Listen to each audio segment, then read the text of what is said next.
لیکن ماں باپ سے بھی کہتا ہوں اولاد کو امتحان میں نہ ڈالو، ان پہ ایسی سختی مت کرو کہ وہ باغی ہو جائیں،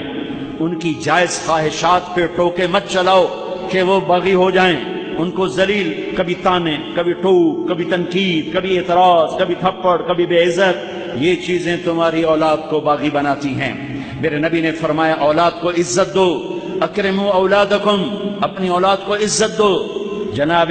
علی رضی اللہ تعالیٰ عنہ نے فرمایا اکرموا اولادکم لانہم خلقوا لغیر زمانکم، اپنی اولاد کو عزت دو، یہ تمہارے آنے والے زمانے میں تمہاری یادوں کو زندہ رکھنے والے ہیں، انہیں عزت دو۔ میرے نبی کیسے عزت دیتے تھے؟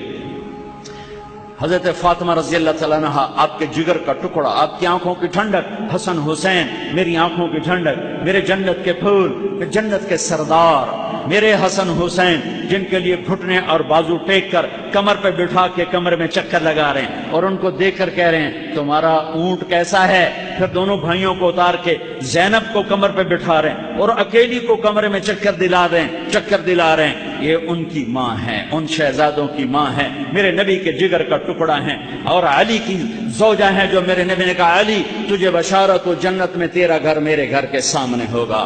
جب حضرت فاطمہ آتی اور وہ چوتھے دن نہیں آتی، کوئی 8ویں دن نہیں آتی، روز آنا لگا ہوا ہے کہ دیوار کے ساتھ دیوار ہے، جب حضرت فاطمہ آتی دروازے پہ آتی میرے نبی کھڑے ہو جاتے۔ کوئی ماں باپ کھڑے ہوتے ہیں اولاد کے لیے، میرے نبی کھڑے ہو جاتے اور وہیں نہیں کھڑے رہتے تھے، دروازے